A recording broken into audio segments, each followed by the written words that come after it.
This is the Fantasy Alarm NBA DFS show with John Impemba and James Grande.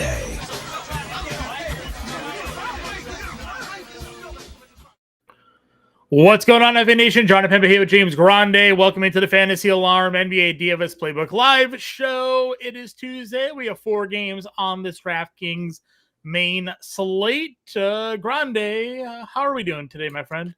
We are doing great. 4 games, but it's a fun one. So I'm excited to break it all down. Yep. 4 games. Starts at 7, last game's at 8. So you'll know before you go to bed basically where you stand on tonight. If you're playing some of the late slate options, you obviously have a couple of 10 and 11 o'clock games that aren't on this DraftKings main slate. We have a potential returning LeBron, so there's some news. Or not he's going to return. Yeah. LeBron James, so that's kind of fun. Of this 4-game slate, Boston Brooklyn has an 11-point spread. It's the largest spread on here. Memphis San Antonio's at a 234 total. It's the highest total. Detroit Atlanta is the closest game. Looks like Cade Cunningham is going to be back for today. 230 total, 1-point spread there. Golden State Orlando 224, 3-point spread. Orlando home underdogs in that matchup. Grande, obviously a lot of injury news on this slate. Some key players. Just got word that Stephon Castle now is going to be out for 1 to 2 weeks to go along with Victor Wembanyama. So obviously San Antonio today, when it comes to some of the ownership, is certainly appealing.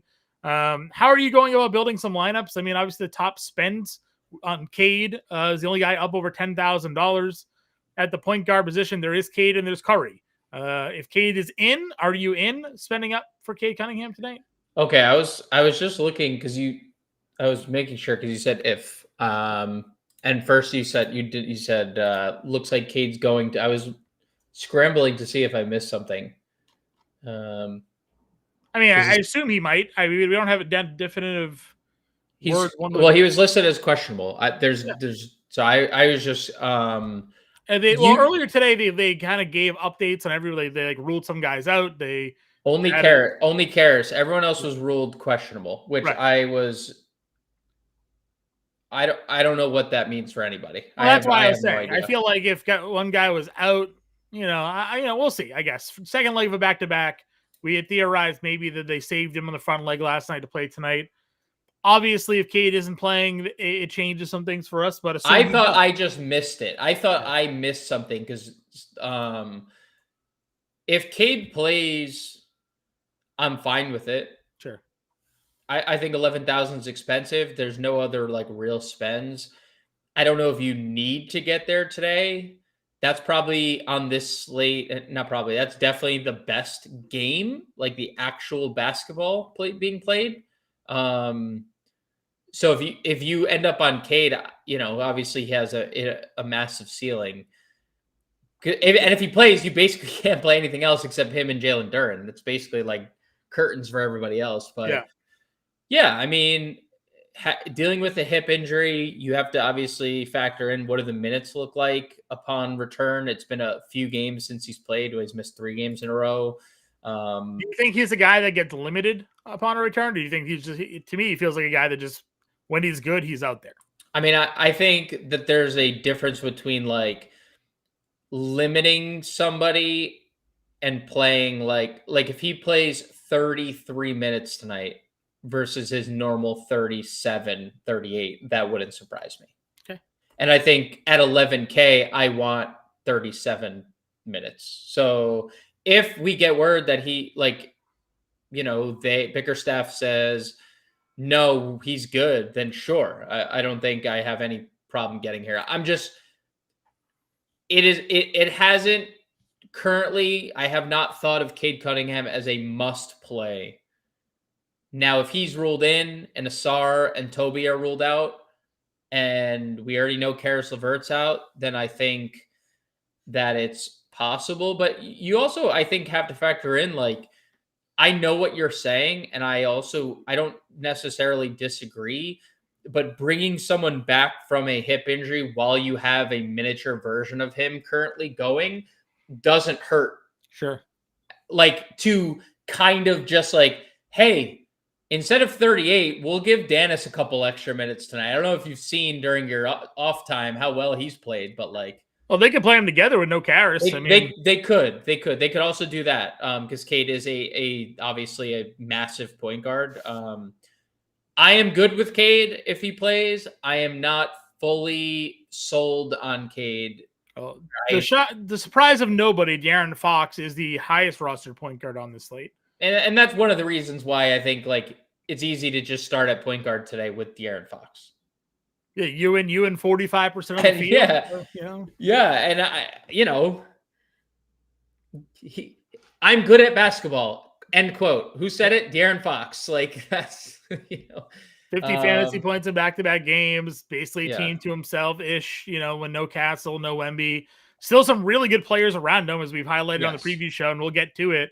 And then they go up against Memphis, one of the worst teams in the league, and they're down Ja in this situation. But again, over the 40% of the field is clicking the De'Aaron Fox button there, so not too surprising. Derek White checks in and Peyton Pritchard as your next two highest rostered players, and basically your next two guys in terms of pricing here as well. Nobody's playing Daniels as of now. He's like 3%. Maybe there's some leverage for you there over the Boston guards. How are you feeling about that? So like you are correct if you're solely looking at it from an ownership standpoint. That's the only leverage because like and we don't know. We also don't have official word on Atlanta, right? Risha Shea questionable, Porzingis questionable, Okongwu questionable. They did rule. They got Jacob Toppin from the G League. He's available. That's more in line with Risha Shea. That my thinking is Risha Shea is the most likely candidate to sit. But all the other and Nafali Dante, who's one of their centers that's back and forth on the G League squad, he's listed inactive. So my thinking is one or both Porzingis and Okongwu play, just based on how their injury report has gone throughout the day. I would prefer if all those guys were out, Daniels would just be asked and tasked with so much more. But the only way, you're just looking at it from ownership standpoint, because Derek White's shooting the ball really well. Peyton Pritchard's shooting the ball really well. They have the 30th ranked defense in the NBA opposing them. It's a dream scenario for both. So the only way I get to Dyson Daniels is if I need to find leverage somewhere in my lineup. Mm-hmm. And I'm like, I don't really think, I'm confident Dyson Daniels is going to produce the same, if not more than Derek White and definitely more than Peyton Pritchard. So okay. I prefer the Boston guys, and, so does the field, as you mentioned, but I do think it's hard to get to Dyson Daniels if the rest of his team is ruled in. Sure. Yeah, the Celtics players obviously starting to hit their shots, so the numbers are popping a bit. People want to ride the momentum because, again, few teams, as we saw last year, shoot the three and can make the three. As good as the Celtics do at times here. So if they get going, they can all easily outproduce their price tag. Where do you go next? Again, it's a small slate, so the depth of this position does dive down a bit. Tyrese Martin at $3,800 is getting over 20%. Jalen Suggs we're waiting on. He's over 20%. And Steph Curry actually is at 20% as well. He's the other spend up at this position. Do you find yourself looking at Steph when there's Fox there, or do you just go to the value tier? I just quick looked at this, John. The Nets are allowing the third highest 3-point field goal percentage in the year. So just wanted to also tie that Celtics bow together, right? Well, one of the reasons that I was big, if you read my pick and Marcos today, I wrote up Jordan Walsh rebounds. The Nets are also 28th in team field goal percentage. They miss a lot of shots. So 28th in rebounding, by the way. So they're also not good at rebounding, can't shoot, can't defend the three. Can't defend the three. They're a bad basketball team, Yes. Better than the Washington Wizards and the Indiana Pacers, by the way, right now. Currently, just saying. The question was the next tier. Is that what it was? So I was just kind of going down ownership. So Curry's 20%, but as is Jalen Suggs is 20%, and then it's value. It's Martin down there. Yeah, I mean, you could always play Curry in a tournament. Not a prioritization for me tonight, but he wasn't a prioritization for me against the Spurs, who rank in the top 5 defensive in every defensive metric this year. And then he's scored almost 100 combined points in 2 games and 60 plus fantasy points. So like, hey guys, Steph Curry at 37 is still Steph Curry at 28. Like he's still the blow up at any moment in time. So yeah, if you want to play Steph in a tournament, I think it looks good. I think Jalen Suggs plays tonight would be my guess. They didn't have a shoot around. They had a walkthrough, which sounds NFL-ish when teams that play Thursday night have their walkthroughs.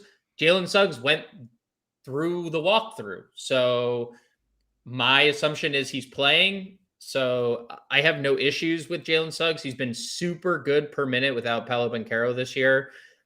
The only problem is he's going to guard Steph Curry, and that is not fun when he's as aggressive as a defender as he is. I think foul trouble is looming in that scenario. But I don't really. Obviously, Giannis pops if there's no Cade, right? Yeah, he has the role that Cade Cunningham has is just being imported. This by is almost like a Cam Cam Thomas level blow up, right? Like Cam Thomas was just DNPing for a while, then all of a sudden the Nets played him and he goes and just explodes for a couple of weeks there. Now you're getting Dennis Jenkins, who was barely playing, and then all of a sudden 4 straight games, 33, 35 minutes, and he's just filling the stat sheet, giving you 40 plus fantasy points a night. At least Cam Thomas was drafted. And first round, late first. Dennis Jenkins undrafted. This seems like a miss. Seems like a mistake. Not his rookie year either, by the way. This is year 2. Yeah. So seems like a mistake. Yeah, he would be the highest rostered player of the slate. It doesn't you would just play him and Fox together. You would just play him in the lineup. Yeah, it would just be very easy. Are you playing Martin? No. Okay. It's super volatile. If he makes shots, there's obviously a world where he plays. If he doesn't make shots, there's a world where he's playing 14 minutes and you are dead on arrival. Yeah. So on a small slate, people are taking shots. I think we're going to talk about, I think, a better low-owned Brooklyn play here in a few that I'd prefer. Yeah. Or low-priced Brooklyn play. I don't have a ton of Brooklyn interest outside of the obvious. And then +1. But there's two guys for me that are, Claxton and MPJ would be the 2 that I would look at. I have one more. And you have a value, probably a man or something like that, I imagine, right? So he is a man. His last name is not. No, okay. All right, well, let's get the shooting guard then. Desmond Bane, 73 is your most expensive shooting guard. No one's I can't say no one. He's not the highest roster. He's not among the top 5. Actually, he just moved into 5th. So Bane, $7,300. A lot of guys with dual positional eligibility that we kind of touched on. And then some value plays. Where are you looking to go? Bane is kind of just a TBD for me because I can't get there if Suggs is in. He just hasn't been good. Okay. He's been good without Suggs and Paolo this year. So TBD on Bane. And that's why we didn't even mention Anthony Black, because there's not a lot to talk about until we know what's the status is for Suggs. Right. NEW is probably appropriately priced. If guys are out, another player in a new role, we just have to accept, right? He has been a high usage player. He has been way better offensively than anyone could have imagined. The minutes are amazing. But if Zinger, Ricochet, Okongwu are all back, so you know what I found interesting with NAW is that his potential assists are basically what his assists are. Yeah, it's Dyson Daniels and Jalen Johnson, and he's just not passing the ball to get assist numbers. He's basically not even shooting. right? He's spot up shooting.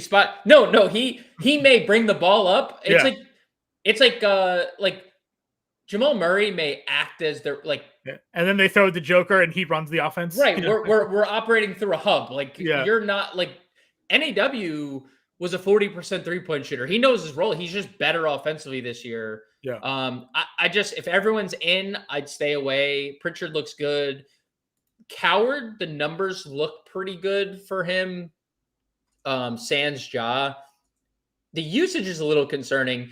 Super, super effective fantasy player, 1.1 fantasy points per minute without John Morant, but like 19% usage rate. I think there's better Memphis plays today that we'll get to.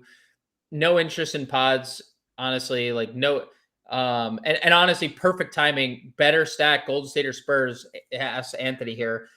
Absolutely the Spurs. I have almost no interest on DraftKings in playing like any Warrior outside of Stephen Curry because of their price.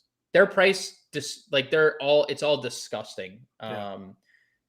No Kuminga again. No Kuminga, but like, dude, Moody is almost $6,000 because he had one good quarter.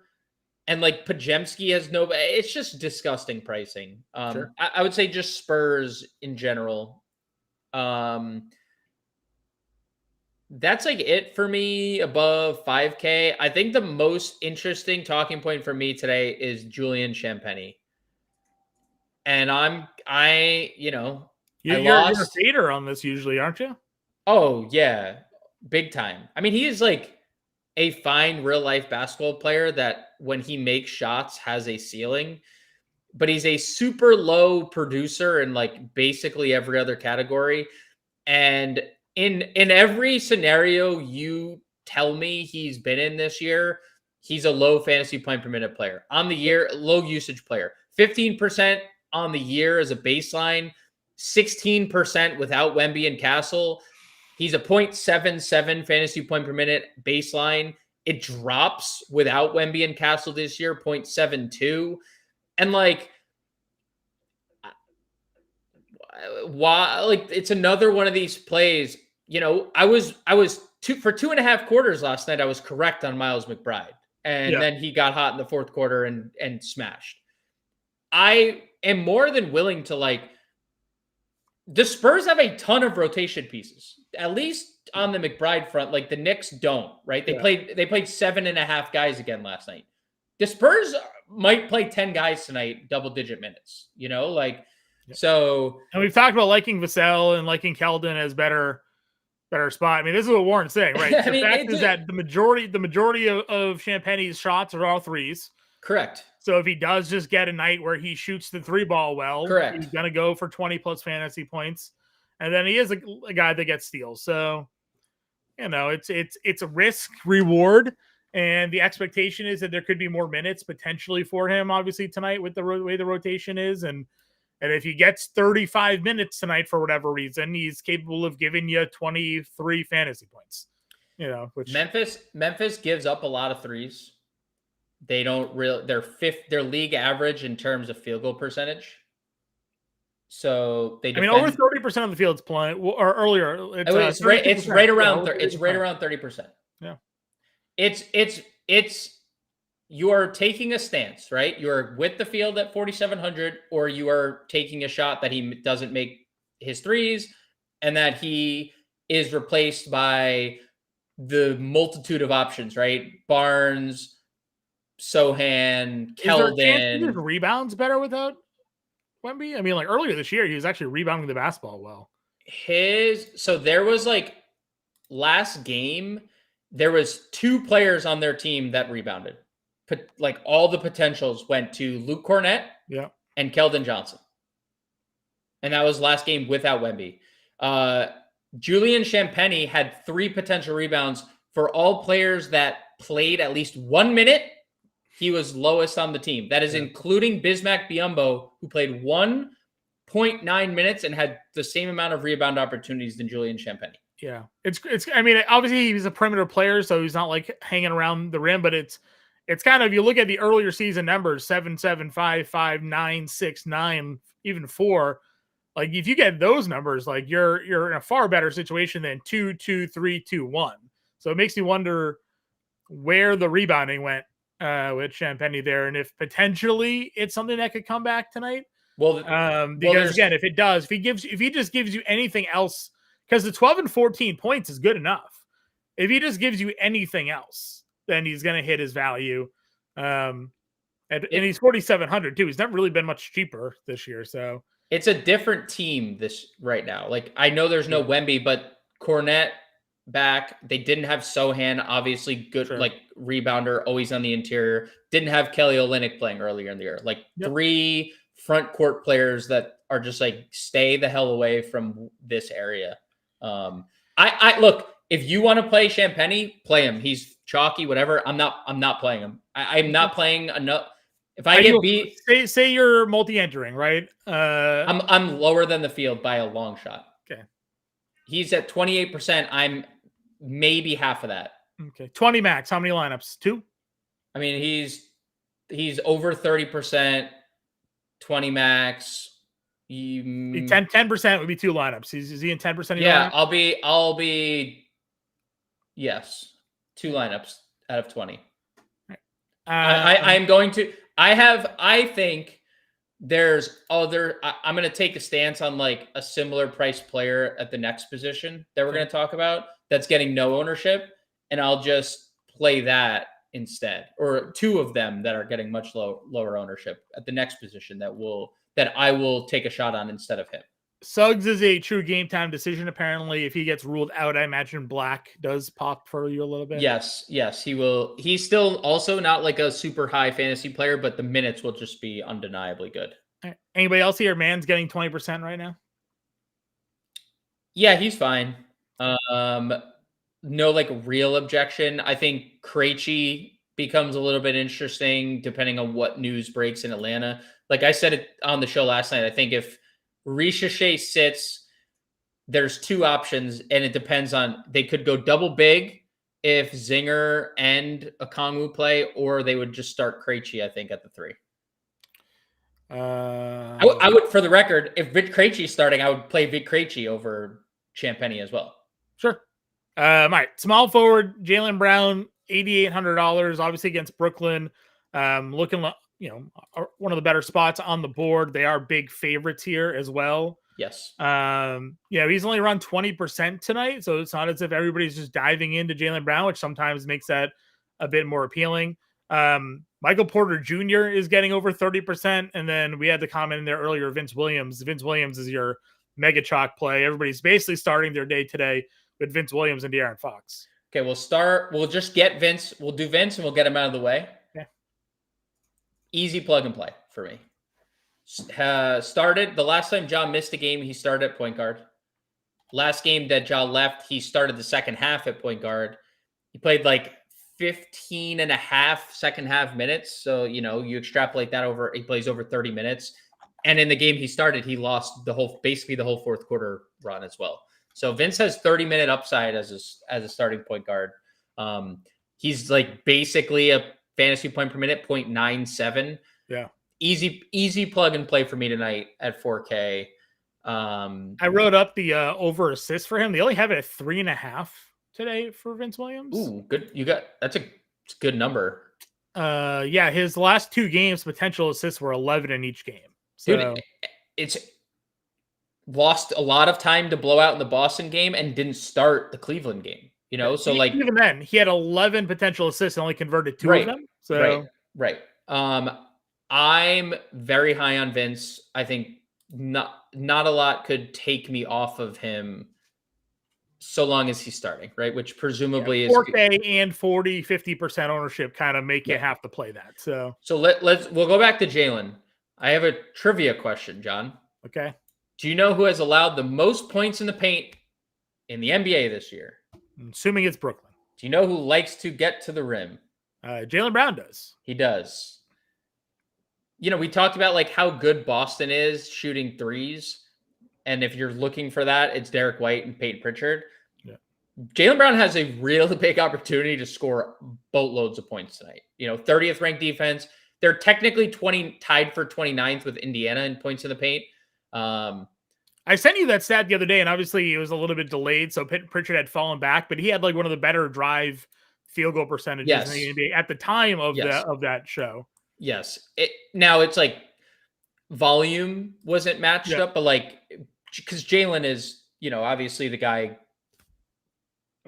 operating. I always say Jalen Brown's best shot is he does the pull-up jumper at the free throw line. Yes, and it's absolute money. Dude, he has gets everyone on the first little pump fake, and then he's like, yes, while you're jumping downwards, I will rise. Yeah, it's an absolute money shot for Jalen Brown is getting to the free throw mid-range and knocking it down. But yeah, I think Jalen looks incredible here at 8,800. Absolutely no issues there. Franz is very appealing if there's no Jalen Suggs, as we mentioned. I mean, not that, he's been good with Suggs, and he's obviously he's had a lot of Suggs last year. Yeah, and he's also he's playing without Paolo. So at the end of the day, like it's Franz's team. This is obviously just not. This is one of the worst game environments on the board, but no issues with Franz. Michael Porter's going to be what he's going to be. He's going to be incredibly popular. Dude, 32% usage essentially without Cam Thomas, 1.2 fantasy points per minute. He's just a tough matchup with the ball in his hands this much. And if he's going to play this many minutes because he's the only way to keep it competitive, we looked at the potentials, obviously not buying it. It's 7. He's converted 100% of his potential assists over the last 2 games. Yeah, it's 9 and 11 the last 2 games. It's so, expect some regression there, but like the points and the rebounds. Good rebounding. 16 and 15 rebound chances the last 2 games for him. Yeah, he is very good in those 2 areas. So yeah, I mean he's very popular. He's going to be very popular. So if this game blows out, that obviously hurts, but you can say the same thing for all the Boston plays as well. And yeah, I think Vassell looks good. Very good. Like very feels reliable play in the mid tier, right? Going to play mid to high 30s minutes in a competitive game. Decent usage rate without Wemby and Castle this year. It's a small sample. He had a 22% usage last game, which is fine. If he had a 22% usage, really good 3-point shooter, definitely just like safe and reliable at 6,500. Yeah. And like I said, I obviously the numbers are what they are, but I always feel like he has a ceiling that we haven't really seen yet. But like, I do think if he's just as the number 2 tonight with Fox, like we could see him, have himself a good game there. Des says, worried about the blowout, 11-point spread there. I mean, what are you just not going to play one of the 4 games on the slate? It's tough. Especially if you're already maybe not. I guess you just end up playing Orlando Golden State instead. And is that game should be more competitive? Yeah, could be lower scoring, but it's like, is it any better? I think you're also now removing Boston from the equation against the worst defense in the NBA, it's tough. Or or at least you're removing Brown and maybe just like Pritchard because he's $2,500 cheaper. I think that's why you're seeing the ownership more towards Pritchard and White, right? Yeah. Because they're just easier to get to. Yeah. Again, I like Vassell. If Thompson plays at 64, would you get there? Probably not. Okay. If he had multi-positional eligibility. Moody obviously went nutty the other day. $5,700 for him. What's the next? The next ownership is kind of your guy. So I guess the one we haven't talked about yet in Brooklyn is you talking about Zaire Williams? I was. I think this is probably one of the only other places I would get, and I'm not even like overly confident with it. It's not even something. He's just under 4K, so he's just a cheap player that they're giving run over a Yeoman, and they're giving run to like cutting into some clown. I mean, he's cutting into everyone because he's playing well, except Porter and Claxton.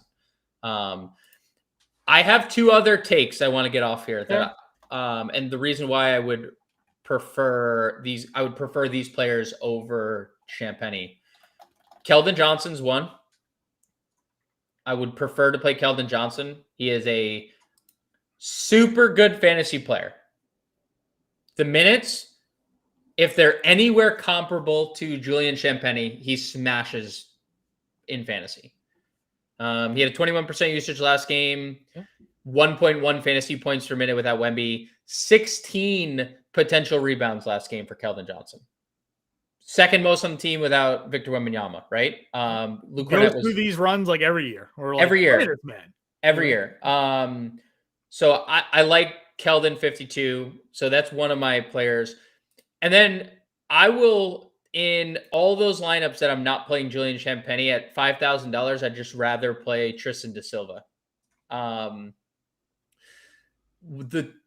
We don't know, obviously, Suggs, but Suggs played in the Orlando Brooklyn game. Mm-hmm. Da Silva started, played 32 minutes. It was Anthony Black that obviously lost out on all the extra run here. But Tristan da Silva, when you look at the numbers, like just a better fantasy player than Julian Champagny, and that's kind of why I would just spend a couple extra $100 because we're not spending up. It's not like I'm spending up, so I'm gonna have money. 18% usage, 9.9 fantasy points per minute, 0.92 with Suggs off the floor, 18.5% usage, 0.9 fantasy points per minute with Suggs. Like just a solid basketball player that has kind of been good all year and has. You know, basically when you look at all the games that he's been extended in, he smashed. Like all the games he's extended in, he smashed. So yeah, we saw him come off the bench a few times and knock down shots. We're like, really? Tristan da Silva's doing this? And dude, 18th overall pick last year. So 18th overall pick, who had like a lot of playing time last year when Franz and Paolo were hurt. Yeah. So that's kind of the stance that I've taken today. I can imagine da Silva's ownership being higher if Jalen Suggs doesn't play. Okay. Because we know we just know what will happen, right? Like that's an easy trickle down to see like, oh, I could just play da Silva for a little bit more when he's clearly the better fantasy player than Champagny. Yeah. Champagny obviously has the eligibility, the better eligibility, but I think I would still rather play Keldon Johnson and Tristan da Silva than Champagny tonight. And we talked, for all those that just tuned in, we talked Vince at the start. You plug and play.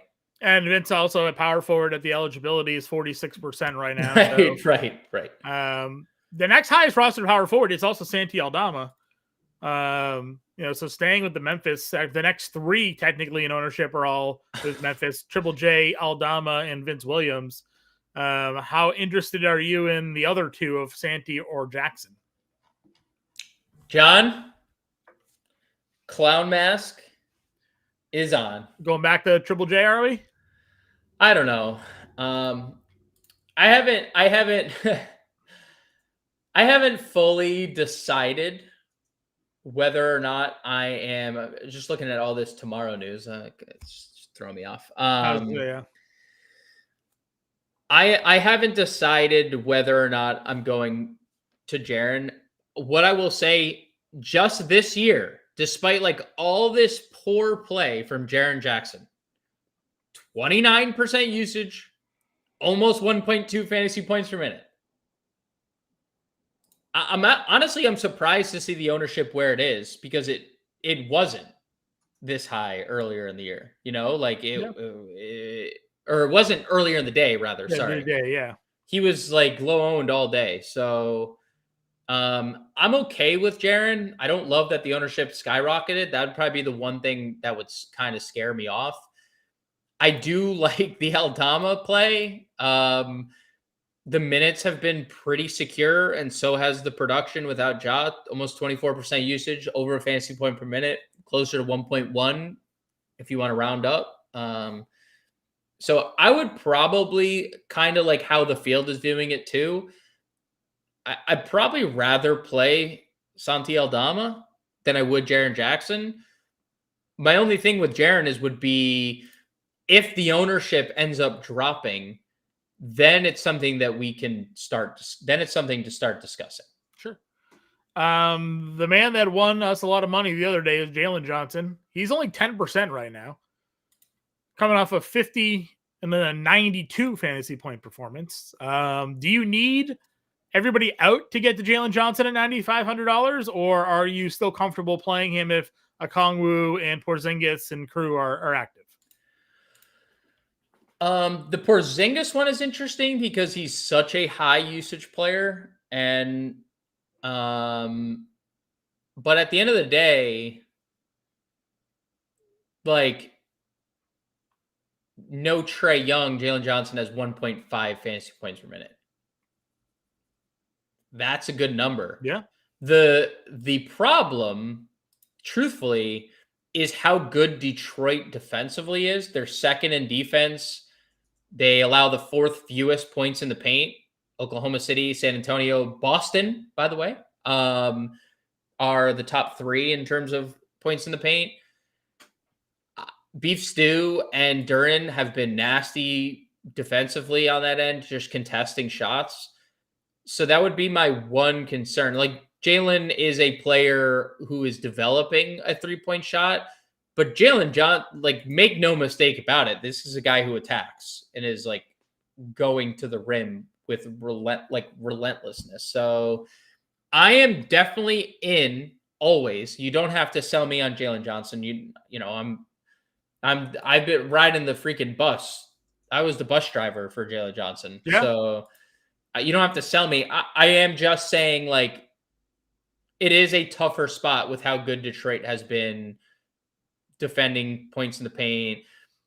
If all those guys are out, it doesn't matter. I'm playing them. I could care less. Like, I don't care if the Monstars were meeting them at the rim, because you know who's not on the floor. Like, it's everything's operating. You had talked about it with NAW. You're like, NAW doesn't touch the ball. Like, he may bring it. It operates through Dyson Daniels and Jalen Johnson, and that's it. So, the chat can't stop talking about Mr. Jordan Walsh. It's disgusting. Well, I blame Warren. I know Warren, it's not Gabriel just Warren. mentioned them. I mean, we got a couple of other mentions of Mr. Walsh here. Well, I just want to always blame Warren, so that's why I'm blaming Warren. Sure. I mean, like, we know what happens here. This is. I would say he's had a little bit of a longer leash than Minot did. Slightly. but Joe Mazzulla straight up told us, like, the leashes could be pulled whenever I feel like it. That's why there's a trust tree, right? There's three players. They asked Joe Mazzulla about the starting lineup when they were in Orlando, when everybody's clamoring for Anthony Simons to enter the starting rotation. Right. And he says, I don't know why everybody cares about the starting lineup so much when the first subs come 5 minutes into the game. And that's his approach. Yep. He does not care. I sent you a screen grab the other day of something that Joe Mazzulla had said about, I think, playing time or rotations. They asked him about Minot play like 8 minutes. He says that's something between him and I to discuss. Mazzulla weighs the pros and cons of not having a set rotation. This is from Celtics reporter, CLNS Media. Mazzulla weighs in on the pros and cons of not having a set rotation. You may not play for 2 games, but there's a clear understanding that doesn't change a role.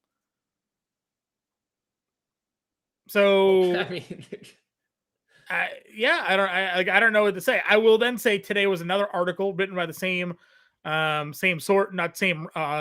but same source of it, that Jordan Walsh is starting because Jaylen Brown went to Joe Mazzulla and said, this guy can be an elite defender for us. And he's starting. He mumbled it to him.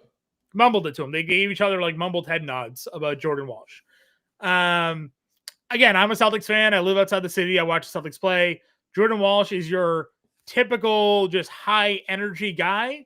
As was Josh Minot for those runs too. These are guys that are just flying all over the floor because they've never had a starting role. They've never had consistency in the NBA, and they're trying to make their mark. So they're out there rebounding, they're dunking, they're blocking. One of Jordan Walsh's blocks against Memphis was a chase down block on Jaren Jackson Jr. Like, they're doing all these things. In turn, with all that aggressiveness and energy come fouls. He's got 9 fouls over the last 2 games, 5 and 4. Early foul trouble takes you off the floor. And then at that point, you're at the if they're bad fouls, you may not get back in this game with Joe Mazzulla. He'll play Chris Boucher, as we saw the other night, for no reason whatsoever. They have these guys in their rotation. That said, I do like Jordan Walsh tonight as well, because this is a great matchup, right? Like, this is a team in Brooklyn that doesn't shoot well. They give up a lot of rebounds. They do give up threes. Walsh will take a couple of those. He's good in the paint. Talked about paint scoring. Like, there's a lot of good potential here for Walsh to have a good game, because he's going to do enough of everything else to kind of fill the stat sheet at $4,300. He could also only play 10 minutes tonight. Just very much in the cards with Joe Mazzulla.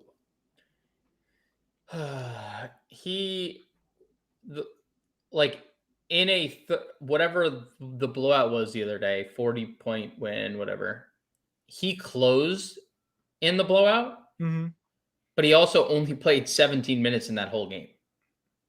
Like in the Memphis game, 18 minutes, whatever. He closed in the blowout and still played 18 minutes. If you remember, I had the over 5.5 rebounds in that game, and I was losing my mind.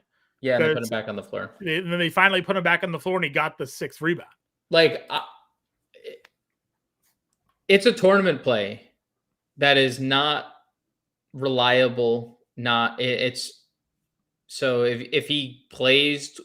if Jordan Walsh plays 26 plus minutes tonight, you have a good play on your hands. Yeah. But there's no guarantee that happens. He's a very low volume offensive player, right? Because they have Pritchard and Simons and Brown and White that will take 15 plus shots. Yep. So he's going to have to do his work on the offensive glass. Rebounding has been great. He had 15 rebound chances that last game. He had 13 against Philadelphia. So he's going to be aggressive around the rim. And we know that's been a weakness of Boston there, but he had a 7% usage rate against the Clippers. Real number. 7%. Real number. It's close to what James and I had for that game. And everyone watching. Yeah. So again, just know that there's a very, very low floor, and that Joe Mazzulla doesn't care what you want. He'll play whoever he thinks is going to play. And if you know what, Jordan Walsh is going to get the Michael Porter Jr. assignment off the rip in this game. And if MPJ puts him in 3 fouls, you may never see this man again on the floor. So he might not play again. So just know all of that when it comes to Jordan Walsh. That said, I too would play him. So there's that. My dog loses her mind. Your dog is also cautioning everyone to not about Jordan Walsh. Yes, agreed. All right, where else do you want to go? Noah Clowney's getting some ownership on the other side of that matchup. We talked Keldon. Anthony asked us about Harrison Barnes. What do we think here? Yeah, I mean, Harry B is leverage. Obviously, we've seen range of outcome can be what it can be.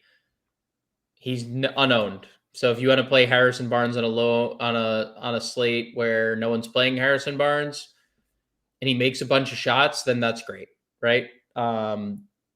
Obviously super low floor, but he's 3% roster, John. You could probably hope you can luck yourself into Harry Barnes making a bunch of shots at 3%. And he gives you the games, every so often you get him and you're like, damn it. Harrison Barnes went for 4x, 10x today. Okay, so here's the news. Oh, KP out, Ricochet out, Okongwu in. Okay. So same team minus Ricochet that we had the other day. So we're playing Jalen Johnson, even though Detroit's a tough matchup, or yeah. Dude, KP matters big time because he's a high usage player. Also, Ricochet is like a pretty high usage player. Sure. My guess at the starting lineup is NAW, Daniels, Krejci, Johnson, Okongwu. And then like Kennard, Moget, Asa is probably, and then Keaton Wallace. That's probably like your 9 players. I guess in theory they could start like no, I think they probably don't go Keaton Wallace. I think they start Krejci would be my guess. That V Krejci starting. We know Johnson, we know, and we're gonna get to center here in a second, but that is like that's a big deal. Let's just talk ratios real quick. Jalen Johnson, sans Porzingis, Trae Young, Zachary Richardson in 100 minutes this year. 27% usage, 38% assist percentage, which is just crazy. 17% rebound percentage. Both those numbers, by the way, number 1 on the team. So he leads in assist percentage. He leads in rebound percentage. He's second in usage. He's first in fantasy points per minute, 1.5. Yeah. He had 18 rebounds against Atlanta. Obviously, large number. He had 29 rebound chances in that game. Yeah, dude, and Okongwu was spending a lot of time at the 3-point line. He made a lot of threes in that game. That doesn't hurt. NAW, John, 30% usage rate in about. I just happened to look over. Special master of documentation's 40 minutes behind. I just shout out to him. He's the man. It's my new favorite member of the family here. Yeah. NAW almost 100 minutes, 30% usage, 1.2 fantasy points per minute. Onyeka Okongwu, 21% usage rate, 1.15 fantasy points per minute. I mentioned the Krejci thing. Vit Krejci, 150 minutes without the 3 Hawks that are playing this year. Yeah. 18% usage, a little less, 0.92 fantasy points per minute. Pretty good. A 40 fantasy point and a 34 fantasy point game. Obviously, the 34 fantasy point game also came in that game where Johnson went for 90. Yeah, yes, he did. But yeah, dude. Again, we joked. We had the little preview show moment when Hustle was that the name of the Adam Sandler movie? Hustle. Yep. Yeah. So, yeah, Vit Krejci could be a play tonight for sure. See what the ownership moves to. I imagine you'd rather play him at 45 than Champagny at 47. Don't even ask. Absolutely, right? Don't even ask. All right, let's go to center. We'll wrap this up. That just went to 0 of 20, by the way, for Julian Champagny. Duran 8K. Guy's been good at basketball. Yeah. And if there's no Cade, I mean, you just plug. You play him and you don't think twice. Do you play a Okongwu? Yeah. Tough spot, but yeah. Okay. Center's good today. I like Claxton. Yeah. It is a little interesting. Boston's allowed the 3rd fewest points in the paint this year. I don't know where it's coming from because I looked at starting centers. Now, again, obviously I'm looking at it a little bit from a point prop angle, but almost every starting center that they face has gone over their projected point prop for the day. Yeah, but not every starting center is scoring exclusively in the restricted area. True. But I mean, the majority of them generally you think are interior players. But I just went through the list. There was I think it was 8 of 12 or something like that lately. The last couple had gone over. So I'm just reading you the stats that I'm looking at. They allow the 3rd fewest points in the paint to opposing teams. Okay. What's the volume of shooting against them, I guess would be the other question too, right? Yeah, let's do less than 5 feet. They actually allow, so less than 5 feet, they allow the fewest attempts. They're tied with Oklahoma City Thunder, and they allow the 2nd fewest makes within 5 feet of the basket. So they're tied for the fewest attempts. That's just a shell defense, right? That's absolutely just sell probably out. because they know how bad they are in the interior. Gotta sell. We're just selling out. You want to shoot threes? You want mid-range shots? Here, take all the mid-range shots you want to take. Because when Kada gets out the floor, they're just there's no defense there. So I still like Claxton either way. $6,400 for him there. Yeah, I'm not saying it's a bad play. I'm just saying just reading you the stats. Luke Cornett. Yes. This is probably the reason why Duran and Okongwu's ownership aren't going to be where I'm actually surprised Cornett's ownership has dipped to where it's dipped to a little bit. I'm curious to see if we get an update when we get the update on Okongwu with Porzingis now out, if that changes things. Like in terms of Cornett's ownership dropping? Well, if Okongwu becomes more popular, and then maybe that adjusts Cornett a little bit. I mean, it's hard not to like Luke Cornett, dude. Because right now nobody's playing a Kongwu, so right, just with the Porzingis looming. I mean, it's hard not to want to get to Luke Cornett. He's been like basically a fantasy point per minute player this year without Victor Wembanyama. He led them in potential rebounds last game. We know he is a legit shot blocker. Like, that's not a fluke last game. Yeah. Like, he blocks a lot of shots at the rim. The Cornett contest is like a goofy thing that he does, but he is like legit just good defensively. So yeah.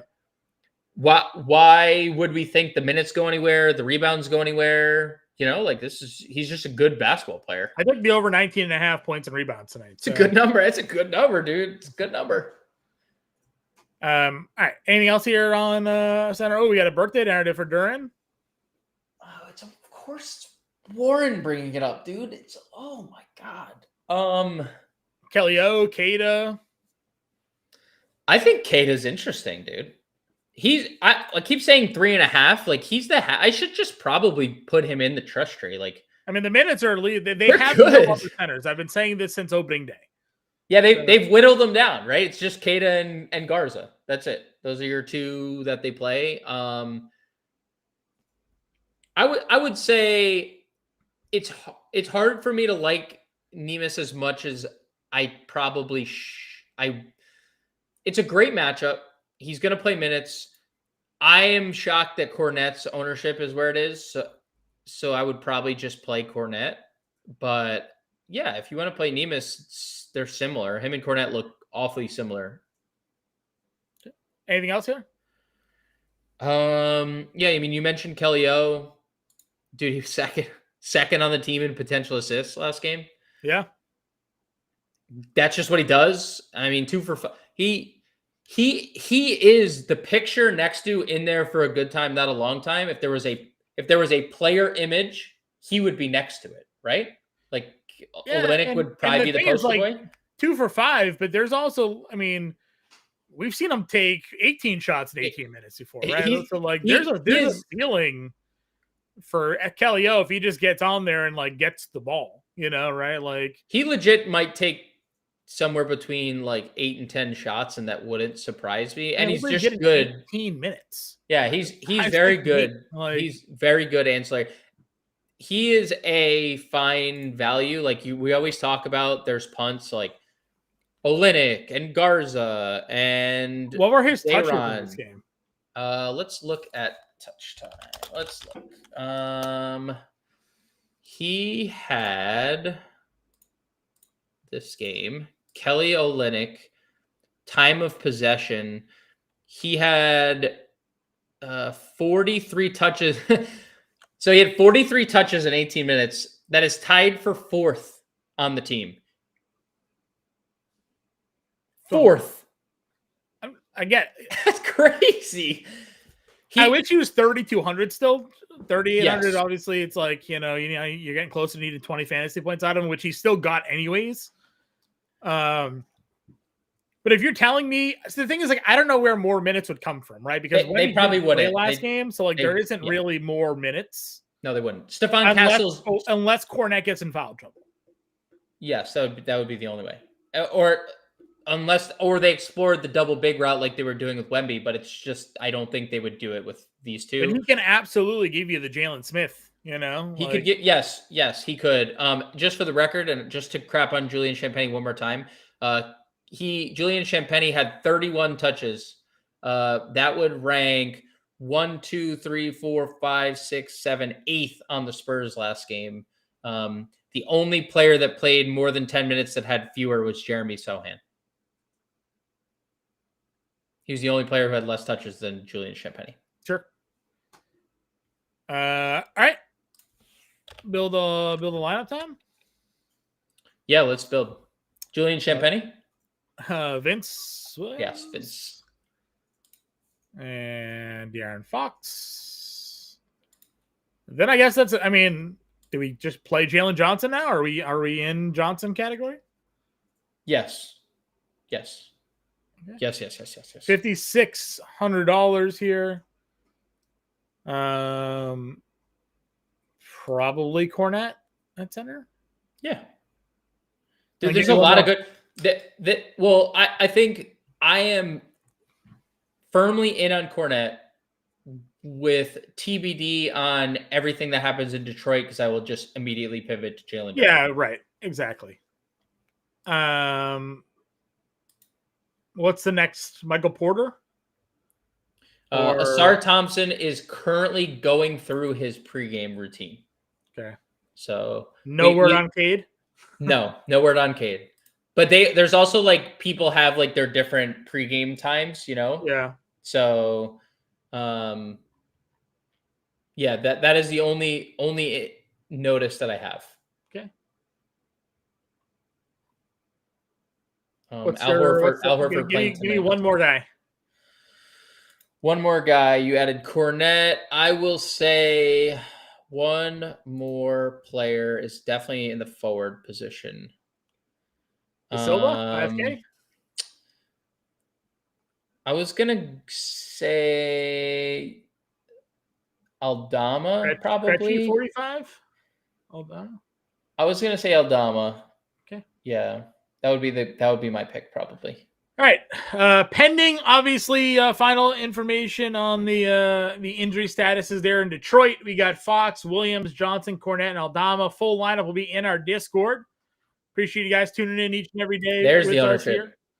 Grant and I will be there's the ownership spike. Grant and I will be giving you the preview show for Wednesday this evening. Get a look out for that. We'll get the latest ownership update on site for all of you there as well.